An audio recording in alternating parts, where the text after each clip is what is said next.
우리 함께 제목을 한번 읽어보도록 하겠습니다. 영광을 나타낸 첫 표적. 한 번 더, 영광을 나타낸 첫 표적. 예. 제목이 오늘 결론이죠.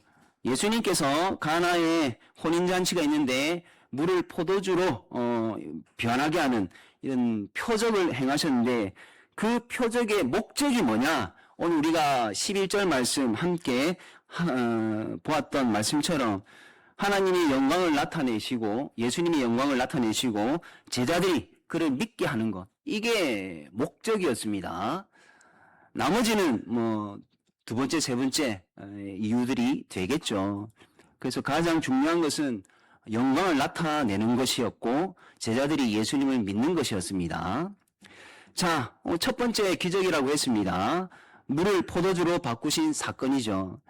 내용만 보면 그렇게 어떤 큰 뭔가가 깊이가 있는 이런 기적이라기보다는 그냥 물이 포도주로 변한 겁니다. 그러나 이 사건의 의미를 이해하는 것이 사실은 쉽지 않아요. 왜 예수님이 수많은 기적 가운데에 포도주를 만드는 일을 굳이 첫 표적이라고 이렇게 근거까지 말씀으로 남겨놓았느냐라는 것입니다. 그래서 의미가 더 있는 거겠죠. 성경에서 술 여러 관점으로 말씀을 합니다만 저도 여러 번 말씀을 드렸습니다. 성경의 에베소서의 5장에 보면 술 취하지 마라. 그리고 잠언에 보면 보지도 말라라고 했습니다. 그런데 이런 한두 구절의 말씀을 제하고는 술에 관한 말씀은 다 좋은 말씀이에요. 다시 한번 말씀을 드립니다. 술에 관한 내용은요, 안식을 의미하고 기쁨을 의미하고 잔치를 상징하기 때문에 성경에서 술은 결국에는 좋은 겁니다. 그래서 우리는 평일에 술집에 가서 술을 마셔도 되겠습니까? 안 되겠습니까? 좋은 건데 술집에 가서 술을 마시면 안 되고요. 그래서 교회가 할 수만 있다면 성찬식을 자주 하면서 그 포도주를 함께 나눠야 되는 겁니다. 자, 하지만 성경은 분명히 술의 의미는 좋은 것으로 그렇게 말씀을 합니다. 그래서 유대인의 결혼식에 포도주가 떨어졌다라는 것은 단순한 어떤 불편함이 아니라 잔치의 기쁨이 끊어졌다라는 의미가 있는 거예요. 잔치의 기쁨이 끊어졌다. 여기 이제 중요한 영적 의미가 있는 겁니다. 잔치의 기쁨. 죄로 말미암아 인간의 삶에서 기쁨이 사라졌고 하나님과 교제가 단절됐습니다. 그래서 잔치가 끝났다라는 거예요. 이런 영적인 의미가 있는 겁니다. 그러나 예수님은 물을 포도주로 바꾸심으로써 끊어진 잔치, 맥이 끊어진 그 잔치를 다시 시작하게 하신 거잖아요. 이것이 바로 가나의 첫 번째 표적이 말씀하고 있는 복음의 내용입니다. 예수님께서 기쁨이 끊어진 것을 이어주셨고 잔치가 끊어진 것을 계속 이어지게 하셨다라는 것입니다. 오늘 본문 말씀 중에 제일 어려운 부분이 3절에서 4절입니다. 특히 이 4절 말씀에 여자여 나와 무슨 상관이 있나이까 내 때가 아직 이르지 아니하였나이다 라는 이 말씀. 어떻게 보면 참 인간적으로 보면 어떻게 어머니에게 여자야 이렇게 할 수 있는지, 그죠? 무슨 상관이 있느냐라고 하듯이 모르는 사람도 능력이 있으면 잔치가 지금 큰일 났는데 어떤 기적을 일으켜줄 수도 있는 그런 형편인데 도대체 무슨 상관이 내하고 있는지 이런 의미로 말씀을 하니까 문자적으로 보면 굉장히 예수님 이런 말씀을 굳이 할 이유가 있느냐 싶을 정도입니다.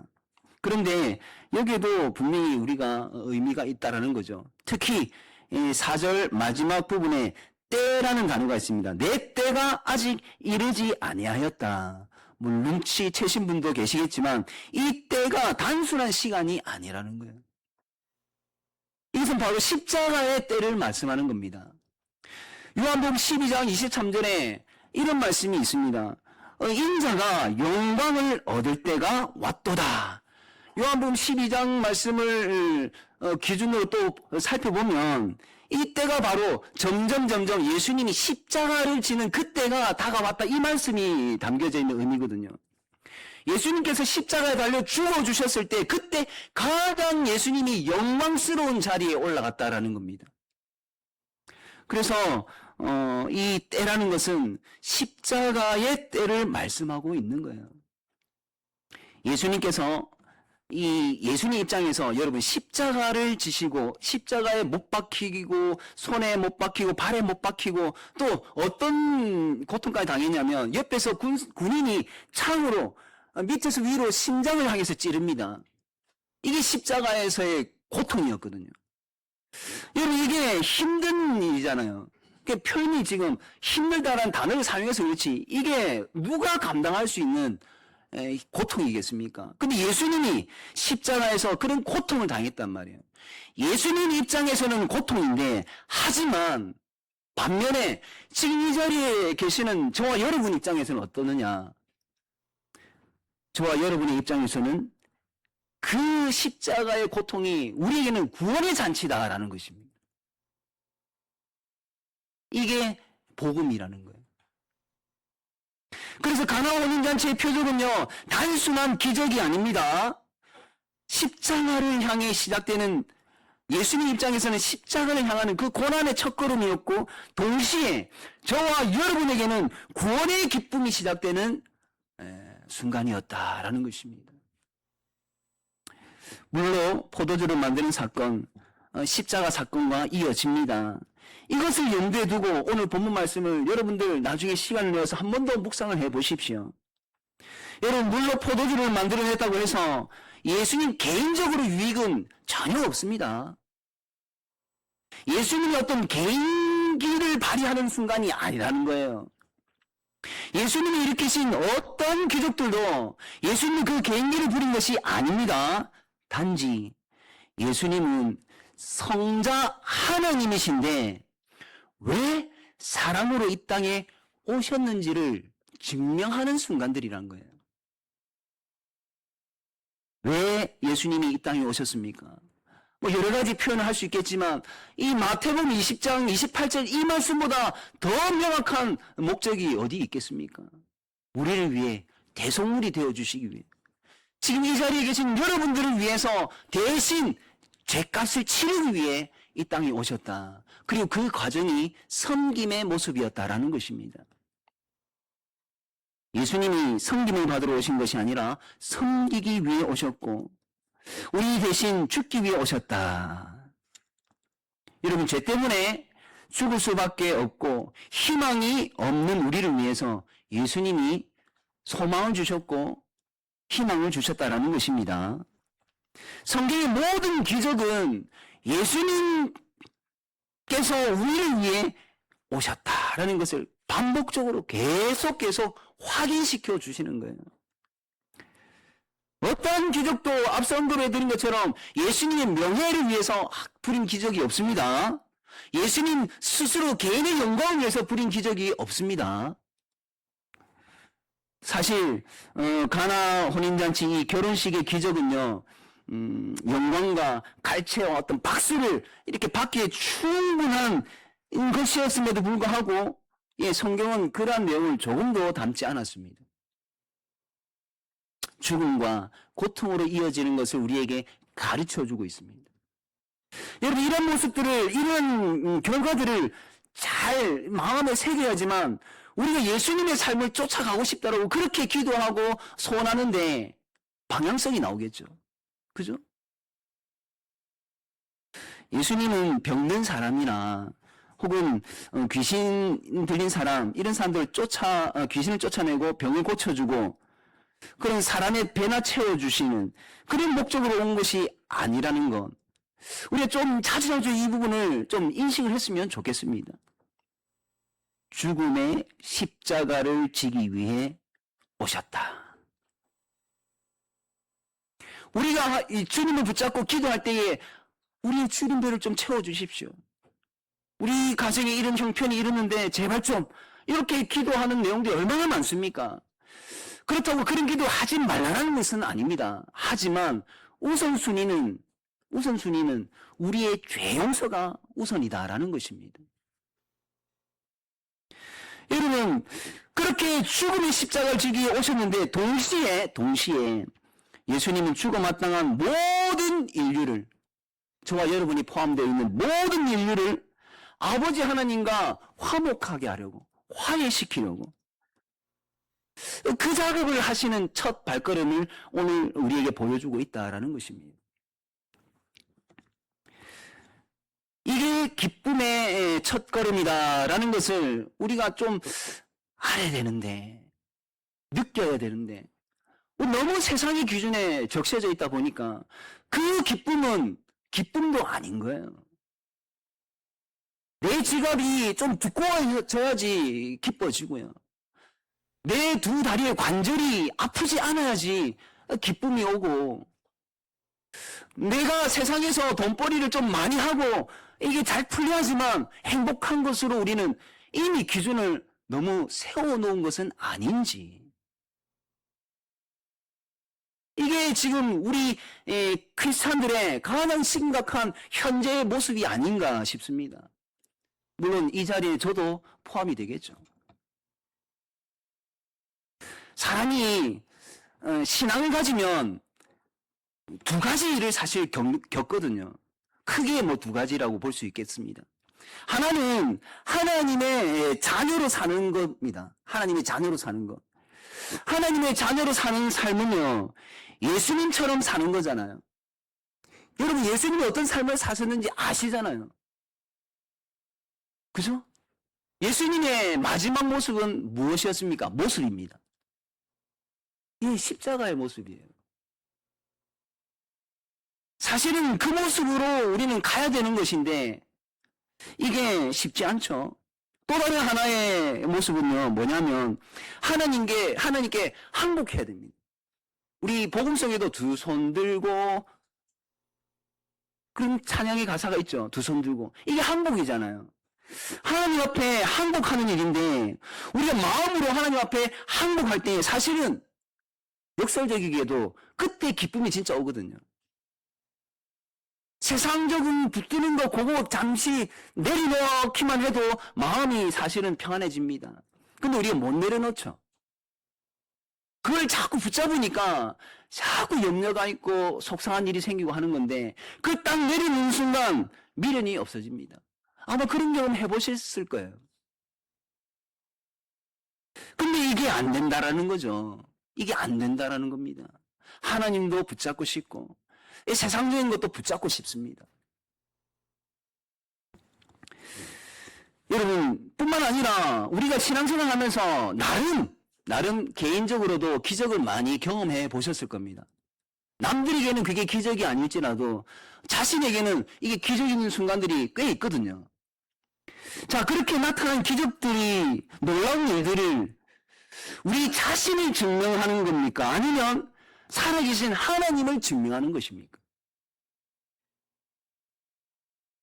이런 부분들도 우리가 좀 깊이 한번 생각을 해보았으면 좋겠습니다. 예수님께서 보이신 모든 기적들이 이웃을 위한 것이라고 했는데, 지금 내가 경험하고 있는 놀라운 일들은 그 목적이 어디에 있는지, 내게 이런 일이 일어나니까, 내가 이 정도 신앙생활 하니까 이런 일이 일어난다면서 자랑거리로 어떤 이야기 보따리 푸는 식으로 하나 좋은 거 가지고 있는 겁니까? 아니면 살아계신 하나님을 증거하고 있는 것입니까? 여러분, 예수님께서 가나 혼인잔치 이후에도 많은 기적을 베푸셨지 않습니까? 우리는 이미 성경 내용을 알고 있으니까. 그런데 그 모든 기적들의 의미를 알려면 예수님이 광야에서 40일 금식 기도를 하고 난 뒤에 사탄에게 시험받았던 내용과 비교를 해보면 금방 알 수 있습니다. 여러분, 예수님이 마귀에게 시험을 3번 받았지 않습니까? 그 모든 시험을 할 때에 예수님은 기적을 일으키지 않았습니다. 돌을 떡으로 만들어 보아라, 안 했습니다. 성전 높은 곳에서 한번 뛰어내려 보아라, 안 뛰어내렸습니다. 왜? 그렇게 해버리면 자신의 어떤 명예만 올라가고 개인의 자랑거리만 생기기 때문에. 예수님은 그래서 개인적인 시험에는 절대 기적을 일으키지 않았습니다. 그러나 여러분, 그랬던 예수님이 오병이어 기적을 일으키죠. 왜 오병이어의 기적을 일으킵니까? 왜 떡 5개와 물고기 2마리로 엄청난 수천 명의 사람을 먹이고도 12광줄이나 남깁니까? 이것은 개인을 위해서가 아니라 이웃들을 위해서 그렇게 하시는 거예요. 이것만 잘 비교해봐도 예수님께서 기적을 일으키는 목적이 어디 있는지 분명히 드러나지 않습니까? 그런 예수님을 뒤쫓고자 하는 저와 여러분이라는 사실을 잊지 마십시오. 여러분, 사람들이 예수님께서 이 결혼식에서 일으킨 이 기적을 다 보았지 않습니까?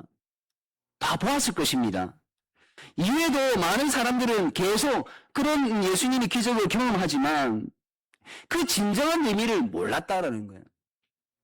모르니까 이렇게 말씀으로 남겨놓는 겁니다. 다시 한번 제가 읽어드릴게요. 11절 마지막. 그의 영광을 나타내심에 제자들이 그를 믿으니라. 이게 최고의 목적이었습니다. 여러분, 누가복음에 보면 이런 말씀이 있더라고요. 누가복음에 보니까 어떤 사람이 예수님을 찾아와서 형에게 물려준 이 유산을 좀 나눠줄 수 있도록 그렇게 명령 좀 해주십시오. 이런 내용의 말씀이 있는 거예요. 여전히 예수님을 이 정도로밖에 평가를 안 하고 있습니다. 그러나 이런 요구를 할 때에 사실 이게 우리에게는 굉장히 필요한 거잖아요. 그죠? 여러분, 돈 싫어하는 사람이 있습니까? 내 형에게 많이 가는 거 좋아하는 동생이 어디 있겠습니까? 그래서 공평하게 나눠주십시오. 그럴싸하고 괜찮은 부탁이죠. 그런데 예수님이 이런 부탁은 안 들어주신다라는 거예요. 왜? 개인의 유익이니까. 예수님께서 그토록 많은 기적을 일으키신 목적이 무엇인지 적어도 누가복음에 이 사람은 모르고 있습니다. 혹시 여러분들도 마찬가지로 모르고 계시는 것 아닙니까?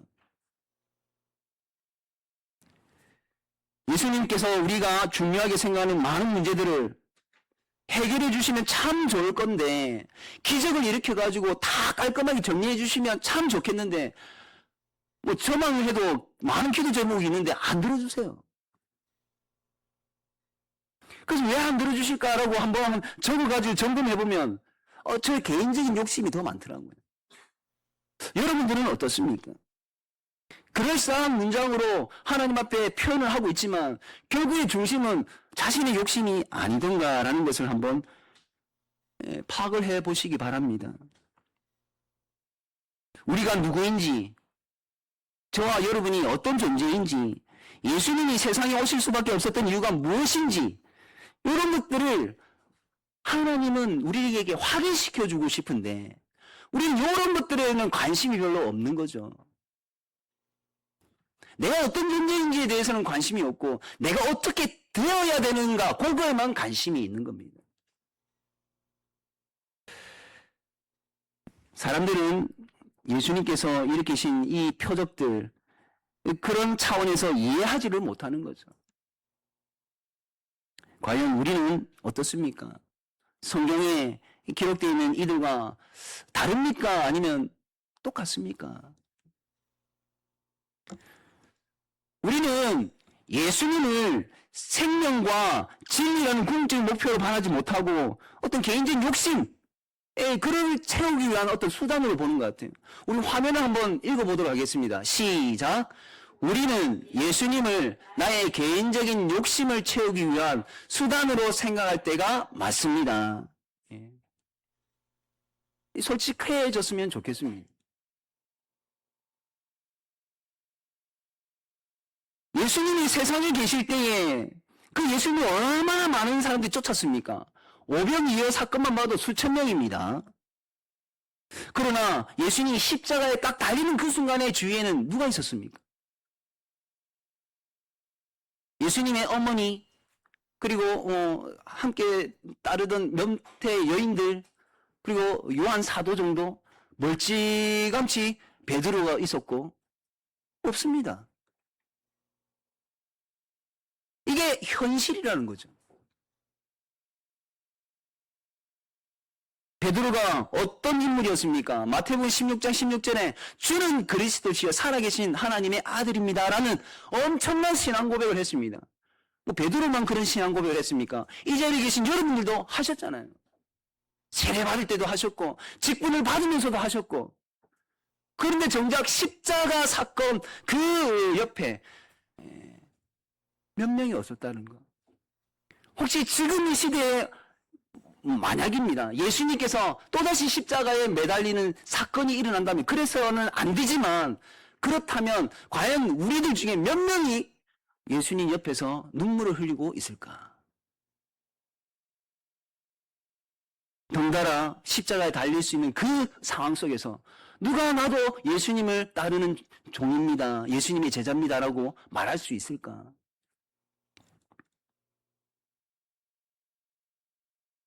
여러분, 베드로가 그렇게 신앙 고백을 했잖아요. 그리고 나서 예수님이 자신이 십자가에 달려 죽게 될 것을 말씀하니까 베드로가 뭐라고 했는지 아십니까? 그러면 절대 안 됩니다, 예수님 죽으시면 안 됩니다라고 했습니다. 그때 예수님이 한마디 하셨어요. 그게 마태복음 16장 23절이나 되는 말씀인데 뭐라고 했냐면 사탄아 뒤로 물러가라, 그 말씀을 하셨습니다. 오늘 이 자리에 누구 보고 사탄아 뒤로 물러가라 하면 얼마나 마음에 상처를 받겠습니까? 근데 예수님이 베드로에게 그런 말씀을 하셨다라는 거예요. 이 말씀을 새겨 놓아야 되는 말씀이죠, 그죠? 기분 나쁘고 내 마음에 상처가 되는 말씀이지만 오히려 그런 말씀 중에 많은 말씀들이 우리 신비에 새겨야 될 말씀들이 꽤 많습니다. 저처럼 이 설교해야 될 사람들이 혹시나 성도님들이 상처받을까 싶어가지고 주저하는 바가 커서 그렇지, 사실은 이 강단에서는 그런 말씀들을 자주자주 선포해야 되죠.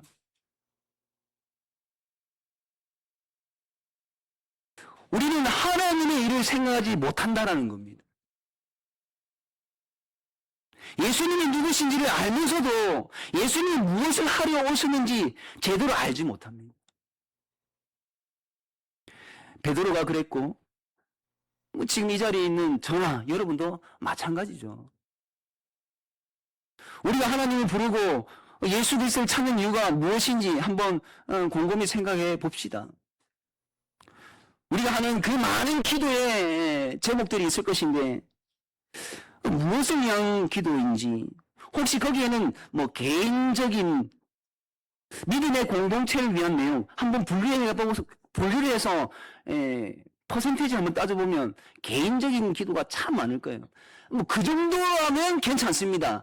근데 이기적인 기도 내용이 더 많다라는 거죠. 여러분, 개인주의와 이기주의는 큰 차이가 있죠. 개인주의는 뭐 스스로의 어떤 이익, 그래도 남에게는 피해를 안 주는 게 개인주의입니다. 근데 이기주의는 어떻습니까? 공동체를 무너뜨려서라도 나의 이익을 챙겨야 되는 것이 이기주의입니다. 교회의 형편은 생각하지 않습니다. 나만 잘 되면 되는 겁니다. 그런 기도 제목이 혹 있는지 없는지 우리가 점검을 해봐야 됩니다. 예수 그리스도께서 걸어가신 길이야말로 하나님이 가장 기뻐하시는 길이라는 것을 우리는 이론적으로 다 알고 있습니다. 그 길은 사실 내가 져야 되는 것이고 망하고 내가 죽어야만 갈 수 있는 길이라는 것 또한 잘 알고 있습니다. 그게 너무나도 잘 알고 있으니까 이론적으로 시험 칠 때는 답을 적지만 실제로 하십시오 하면은 못합니다. 사실 그 길이 하나님께 영광이 되는 길이고 예수 그리스도께서 영광스럽게 가셨던 길인데, 여러분, 성도가 되었다고 하나님께 이렇게 항복을 하는 순간부터는 이 성도에게 일어나는 모든 사건이나 기적도 자기를 위한 것이 사실은 없어야 되는 게 이론적으로 맞죠. 근데 이 이론이 얼마나 실제로 여러분들 삶에 일어나는지, 그런 것도 우리가 점검을 매일매일 해야 되지 않겠느냐라는 겁니다. 지난 한 주간에 얼마나 그러한 점검을 해 오셨습니까? 여러분, 마가복음에 이런 말씀이 있더라고요. 한번 읽어볼까요? 마가복음 8장 34절 말씀입니다. 우리 함께 한번 읽어보도록 하겠습니다. 제가 한번 읽어드리겠습니다. 무리와 제자들을 불러 이르시되 누구든지 나를 따라오려거든 자기를 부인하고 자기 십자가를 지고 나를 따를 것이니라. 아멘입니다.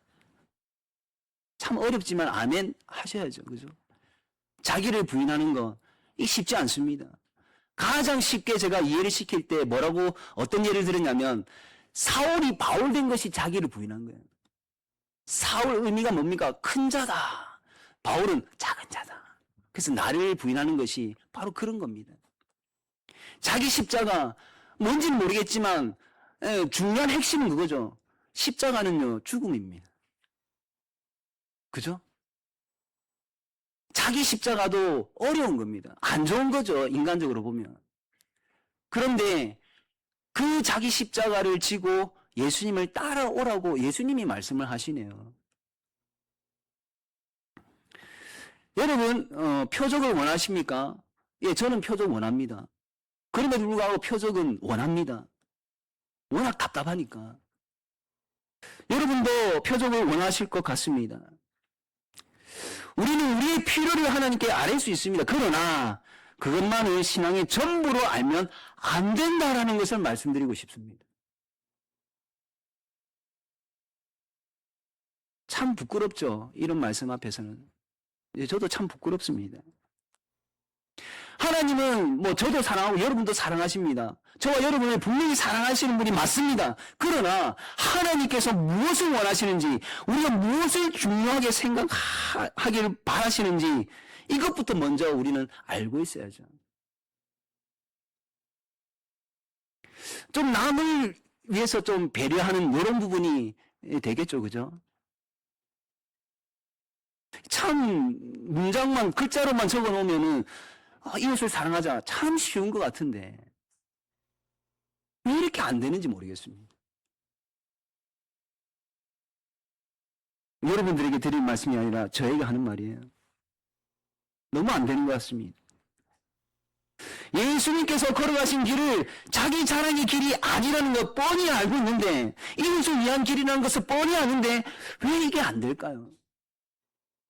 왜 결정적인 순간에 이게 무너질까요? 성도는 모두 하나님 앞에 부름받는 그 순간부터 이웃을 사랑하라는 이 말씀이 우리의 최우선 앞에 목표가 되어야 되는데, 그걸 하려 하는 그 순간에는 왜 자꾸 이게 무너질까요? 도무지 남의 칭찬하는 말을 못하겠습니다. 남을 헐뜯고 이렇게 이렇게 흠잡는 거 이런 건 정말 제 입에서 술술술 잘 나오더라고요. 근데 왜 상대방 칭찬하는 말은 그렇게 나오는 게 어려울까요? 여러분들 좀 가르쳐 주십시오, 저한테. 목사님 이렇게 하면은 칭찬하는 말 잘 나옵니다. 그리고 칭찬 잘 하시는 분 저한테 좀 레슨 시켜 주십시오.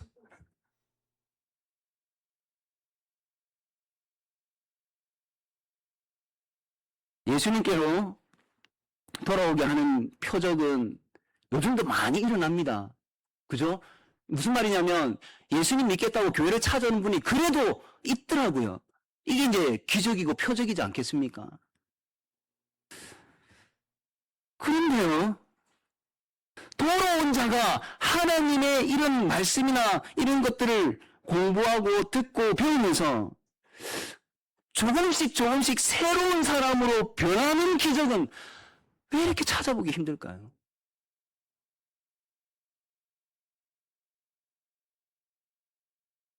저 사람 어떻게 저렇게 겸손해졌지? 왜 이런 칭찬은 왜 잘 안 들릴까요? 어떻게 저렇게 힘내고 잘 살 수 있을까? 라는 이런 말은 왜 잘 듣지 못할까요? 하나님의 자녀가 되었기 때문에 나를 죽여서 자기 십자가를 지고 하나님에게 복종하는 길을 걸으면서 오늘도 살아계신 하나님을 경험했습니다라는 이런 말은 왜 듣기가 힘들어졌을까요?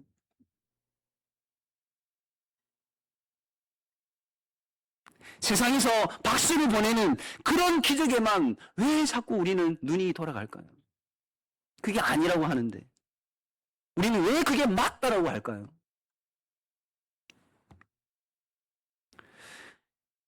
예수님은 우리에게 놀라운 복을 허락하셨는데 그 복이 뭐냐? 소망이 없던 우리가 우리의 영혼이 거듭나면서 하나님과 화목하게 하면서 희망이 생겼다라는 게 굉장히 큰 복인데 왜 우리는 이것을 정말 복이라고 이렇게 외치지를 못할까요? 우리가 하나님께 항복하는 것이 어쩔 수 없이 하는 투함이 아니라는 것을, 우리의 순종은 마지못해서 굴복하는 것이 아니라는 것을 왜 우리는 옆에 분에게 이렇게 자랑스럽게 이야기를 못할까요? 곰곰이 생각해 보았습니다. 왜 나는 그렇게 못할까? 나는 그렇게 살지 않기 때문에 못하는 것 같습니다. 이론과 실제가 다르다는 거죠. 그래서 점점 더 부끄러워지는 것 같습니다. 사실 우리의 삶은 뭐 평탄합니다.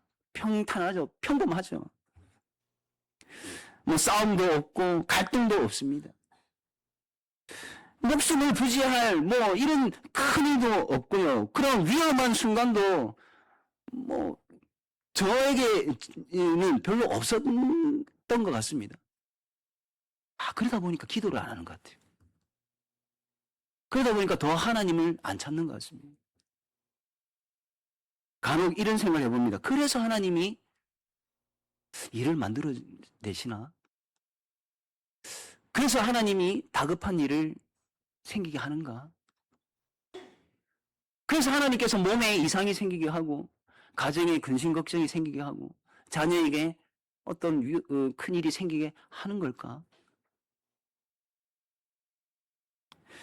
그래서 우리가 너무 평안하고 뭐 안도할 것이 그렇게 좋은 것만은 아닐 수도 있겠다, 이런 생각을 해봅니다.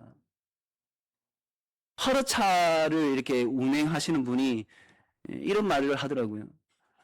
이 조용한 순한 물고기들이 그냥 물 안에 가만히 있으면 죽는답니다. 그래서 이 물고기들이 죽지 않고 자꾸 활동할 수 있게끔 억센 물고기 한 마리를 넣는답니다. 그럼 이 물고기들이 도망 다니면서 끝까지 살아남는다더라고요. 괜히 그런 게 아닌 것 같습니다. 그런 것만 봐도 하나님께서 분명히 우리에게 그런 부분들을 역사하시는 것 같습니다. 너무 옆으로 나갔는데 다시 돌아옵니다.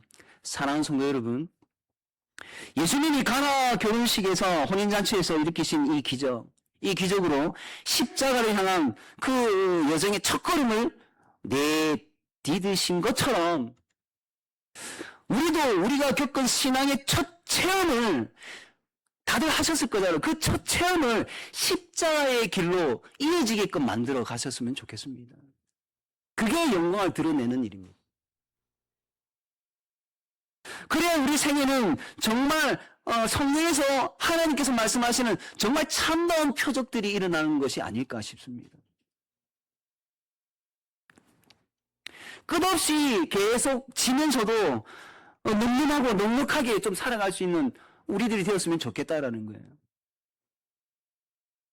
그런 모습을 통해서 가족이 혹은 친척이, 이웃이 역시 예수 믿는 사람은 다르네라는 이러한 평가를 받지 않겠느냐라는 거죠. 우리는 그런 삶을 살도록 사실은 부름받았다는 것을 잊지 마십시오. 우리 모두는 고루한 부르심을 목적으로 받았고 이 말씀을 통해서 확인을 했고, 그러니 우리가 좀 기도할 때에 이런 모습으로 살아낼 수 있도록 성령 하나님 도와주십시오라는 기도의 내용들이 더 많았으면 좋겠다라는 것입니다.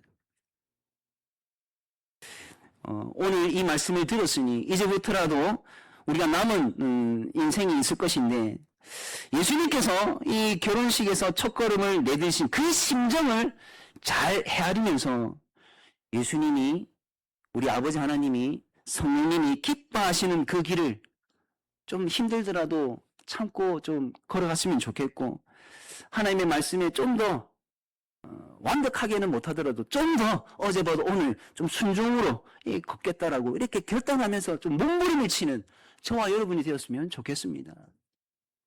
그렇게 함으로 하나님의 영광을 드러내는 저와 여러분이 되기를 간절히 바랍니다.